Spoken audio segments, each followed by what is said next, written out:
Over the last 45 years, generations of families have come to Fort Vancouver to take part in the largest Independence Day celebration this side of the Mississippi.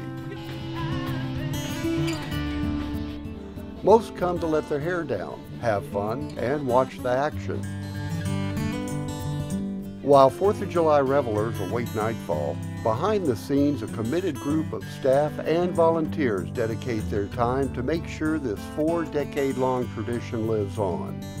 These are their stories, the organizers, engineers, and volunteers who work hard year-round to pull off this bombastic celebration time and time again. Well, I don't remember how old I was, but I remember of our family getting in the car and driving into town and parking and waiting and waiting and waiting for it to get dark so we could watch the fireworks. The very first fireworks that our family went to was July 4th, 1976, the bicentennial year, and we were absolutely amazed. I think as a child, I remember we never went to the fireworks display itself. We'd always go up to one of the hills or a local vantage point and watch all the fireworks. Well, I think some of my first memories, unfortunately, had to do with the weather were related. And I can remember coming down here with my family. Oftentimes it was a beautiful time, but I think my most lasting memories were times when we'd come down with sleeping bags and tarps and lay in a sleeping bag with a tarp over us because it was raining or misting, or the weather was just really not what we'd hoped it would be. We came down and we sat in the parade ground, and we thought we were getting a great space because there wasn't anyone around us, and we set out our picnic blankets and watched the fireworks show, and we couldn't see anything because we had sat right behind the barracks buildings, which explains why there wasn't anyone else around us. We actually watched the fireworks one time from a friend's barn on the roof, and actually could see the high fireworks through the trees. So when I finally got to go down and see it in person, it was a totally different experience. And it's a wonderful, wonderful thing every year.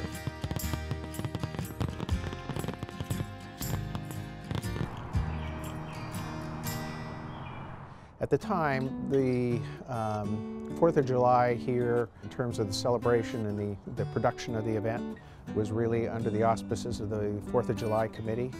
And that committee had really evolved out of its earliest beginnings with the JCs. And it was a way to begin to involve young professionals in the community with supporting community activities and initiatives and programs. And so this was something that the JCs wanted to do here, was to provide a great community celebration honoring Independence Day. Well, the first time that I remember bringing my daughter to the fireworks, my brother-in-law was a JC, a member of the JC's organization, and they were down on Pearson Field and helped shoot off the fireworks. One guy would have a torch, and he would put the torch in the channel where the fireworks were laid, and another guy, as soon as it would lit, he'd jerk the guy back so he'd be out of the way, and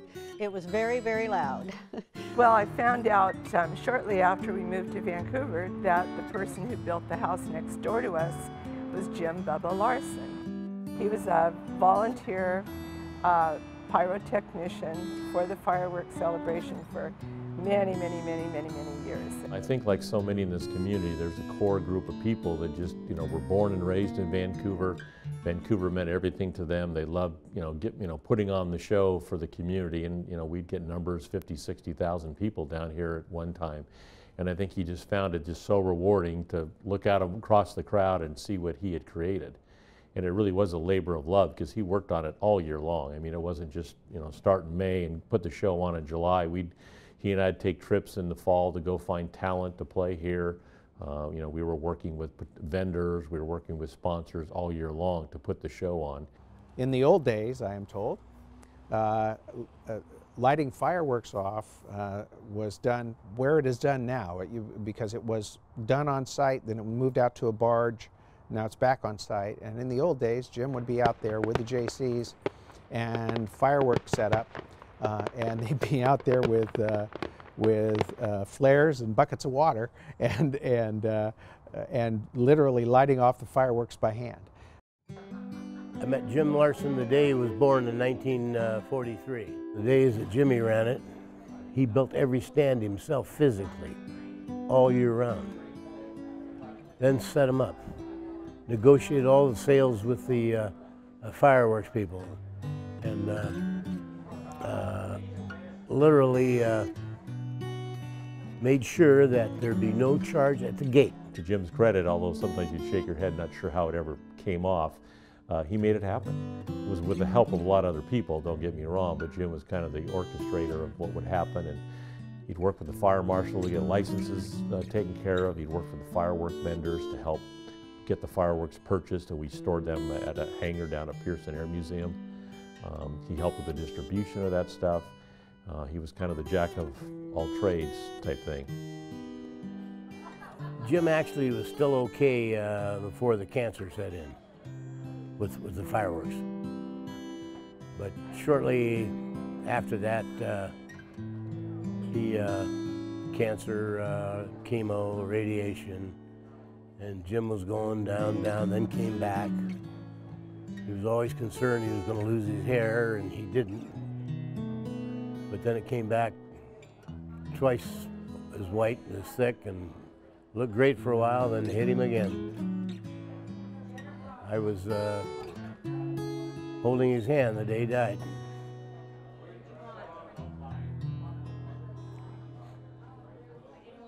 I'll never forget it. Bubba Two Scoops. You walk up and down the street, anybody that's ever been around Vancouver knows Jim Larson or Bubba Two Scoops. In 2004, the 4th of July committee had begun to run into some financial challenges. And that was really associated with, the financial challenges were really associated with how the event was financially structured. Really what happened was just the saturation of fireworks licenses and stands in the community. We just made less and less revenue off that. So quite frankly, where it was more of almost a grassroots effort involving volunteers and nonprofits, that when the trust really saved it, quite frankly, because it was at a point where we just had no income. So we assumed that responsibility. Jim served as our professional advisor for several years, but in 2004, we assumed the responsibility for production of the event. If anyone didn't already get a parking pass checked out, that's what Nick at the table back there, wave your hand, Nick, that's what he's here for. So make sure you see him before you leave to check out your parking pass. So welcome, I'm Kara Cantonwine. I'm the Director of Programs for the Fort Vancouver National Trust, and I'm the Director of the Independence Day event here. Many of you have volunteered for us in the past. Who's a returning volunteer? Yeah, so most of you guys. I take care of orchestrating all that happens to prepare for the event. I take care of doing all the permitting and all the contracts, and then I lead our staff who have various assignments within the event through their processes and what they need to accomplish their areas. So we have different staff that are assigned to be the managers of like our food vendors, our arts and crafts vendors, our gates, different areas within the event, and I help them get what they need to make their area successful. But I have the glorious job, the glamorous job of ordering the porta potties and helping figure out how many garbage boxes we need and all of that kind of fun stuff. I also work with our volunteer coordinator to recruit and train close to 300 volunteers of our own that day. On-site total between the National Park Service and some other organizations that come out and participate with us, we have over 400 volunteers helping make Independence Day happen. My husband and I work the information booth. It's nice to get people pointed in the right direction. I think probably the most common question that we get asked is, where's the best place to see the fireworks? They're set up to shoot off the fireworks. If you can see them, that's a good spot to view it.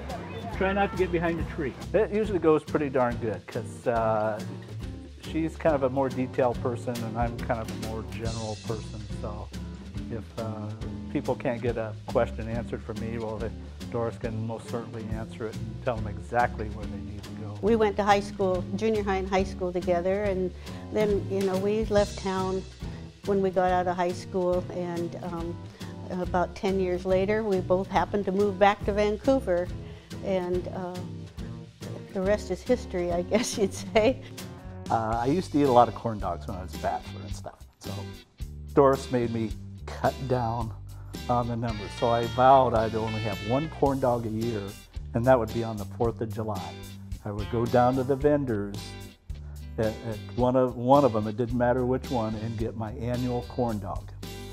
And that's a tradition we've held for probably 10, 15 years now. So had my one corn dog. I think it's fine, because I always search out for an elephant ear. So,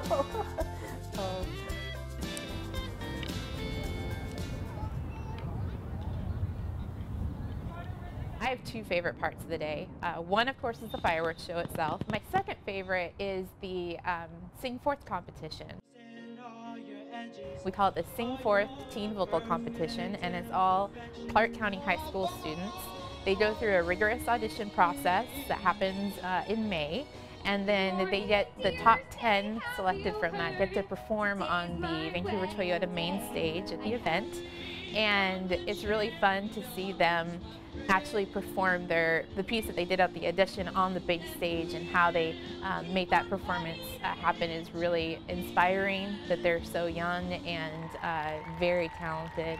And all their families and friends come and they scream and cheer and support for them. So it's a really, really fun part of the day. Families told us as we were building our business plan that they would like a lot of other activities for their kids. And the entire site really has come alive with a number of activities. That took a while to develop.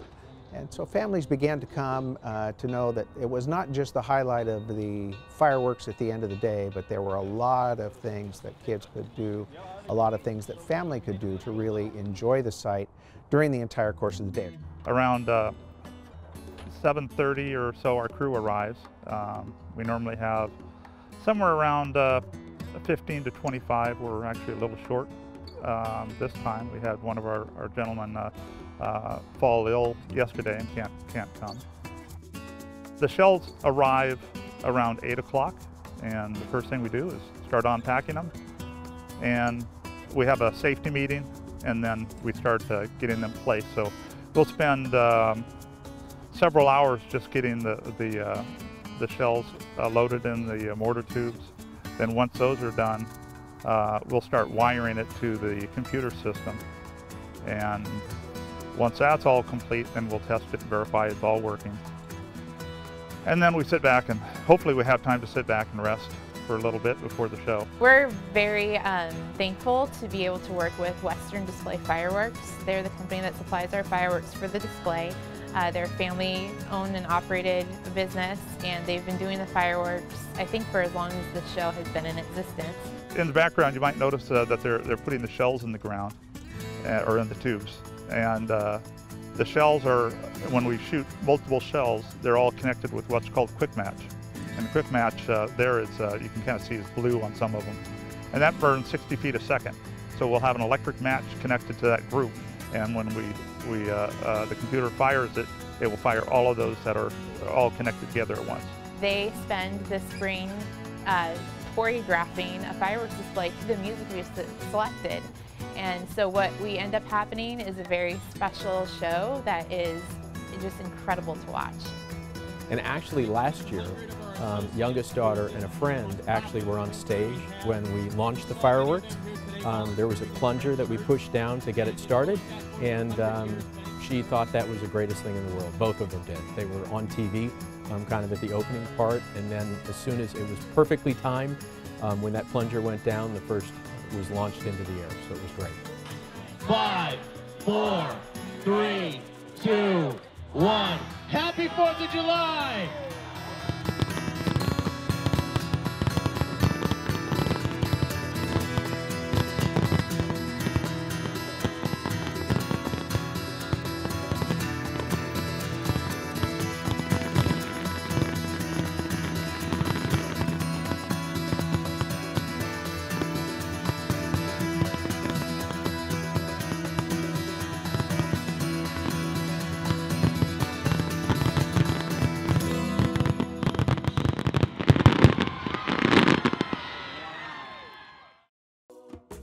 Well, I think it's important to the community to continue having the Independence Day at Fort Vancouver because after 50 years, for a lot of families, this is the biggest celebration they'll have all summer.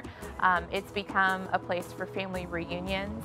It's become a place of tradition, of celebration, and it really is important to this community in particular with such a strong military presence and such a strong history with military presence and veterans that we honor our nation's independence and we honor our veterans and our active duty service members who help support the freedom of our nation. I honor it as a very, very special day. It's a chance to pause and to celebrate and to come together as a community and to come together as families. And so to me, it's very significant for many, many reasons, all of which really revolve around the concept and the importance of citizenship. Myself as a child, my sons as children, and now my grandchildren is just attending the event, and how it's evolved, but still getting just as much joy and laughter and fun out of it as when I was there to when they come 40 years later. So it's pretty incredible. I think it's a couple reasons. One, to me, it's one of the responsibilities to the citizens of the community. And number two, it's just a good thing. I see it as family-oriented and draws a lot of people to the area. And anything that does that, increases business, is good for the community. You know, somewhere Bubba's smiling down on us today, and he'd say job well done and a great show, and after 45 plus years, he'd say we did it again. And he'd sit back and have a cold one, be happy.